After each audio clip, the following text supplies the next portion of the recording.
this meeting of the Senate Ports Marine Resources Committee to order. There's only one item on the agenda today, and it's to consider the appointment of Mr. Jason Osborne to the Mississippi Advisory Commission of Marine Resources. Mr. Osborne and I weren't able to get our schedules to line up for him to be in Jackson, but he's joining us by Zoom.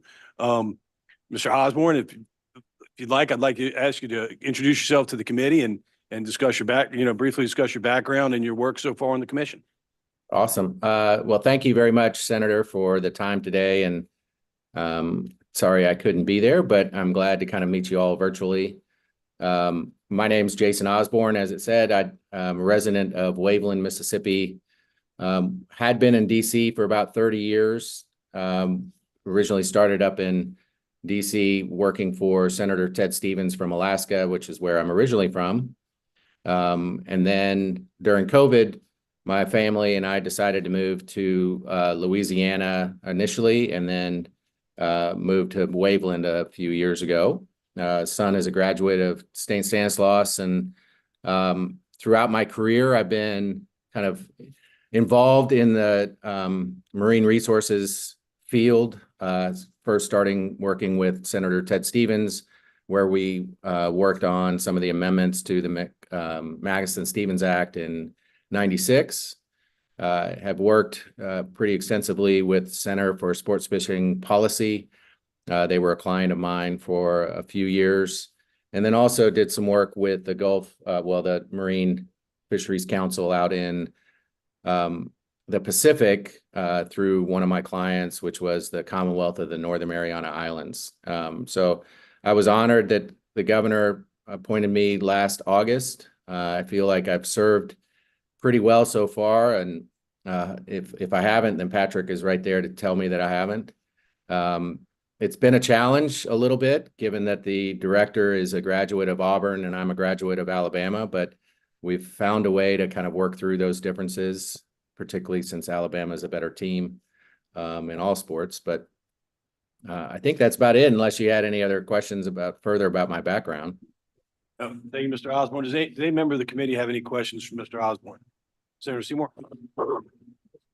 Thank you, Mr. Chairman. I see in your peers report, there's one concerning matter. To truly be a citizen of the state of Mississippi, you should be paying homestead exemption in the state. That's where you're defined as far as residency. Sure. Will you be able to do that? Yeah, I have actually, earlier, like last month, I started working on transferring that over. It was an issue. My wife wanted to keep the house in Baton Rouge as the homestead, and then we started to transfer that over. So that'll be completed hopefully within the next month. Thank you. Other questions from the committee? Patrick here is Mr. Levine's here from the department. Mr. Levine, do you have anything you'd like to add about Mr. Osborne's? Yeah, thank you, Chairman. I know General Spraggins would like to be here today and express his appreciation, joy he's had working with Jason on the commission. He's done a fantastic job. And, you know, for me personally, I've really enjoyed how he thinks outside of the box. So many times we have different individuals that come in and they represent their particular field from where they're at, whether it be commercial fishing, seafood processors. But Jason comes in and he definitely brings a little bit different background than we've had in the past. And it's been good because he asks a lot of those hard questions that other folks may or may not want to ask. And he'll say, why do we do it? And what are we doing? And where are we going? And we'll process it over and over again. And it's really good to have somebody on your team that does that.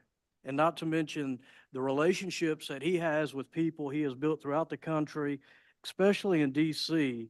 Whenever we hit hurdles and we have issues with some of the programs we have at the Department of Marine Resources, it's really neat that Commissioner Osborne, he'll come in and he'll say, hey, you want me to get the guy on the phone that can help you with that in DC? And I'm like, we're not that far yet. But he's really quick to say, let's find a solution. We can find the right people. And as you know, sometimes jumping those hurdles can be difficult at the state level. They can be more difficult at the federal level.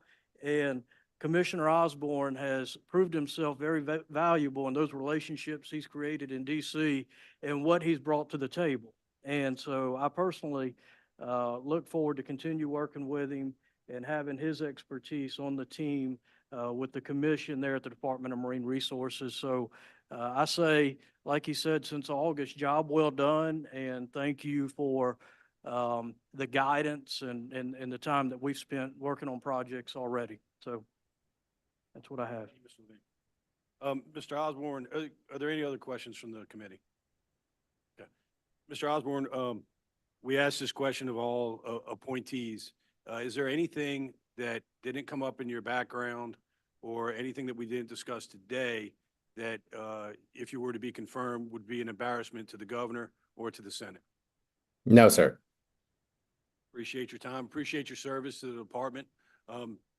Patrick doesn't generally give glowing reviews like that, so you must be doing a great job. Thank you for your service to the state, and we appreciate you. Thank you very much. I appreciate it. You've heard the motion to advise the consent. All in favor, say aye. Any opposed? The ayes have it. Another motion? Rise and report. Aye. I almost didn't start with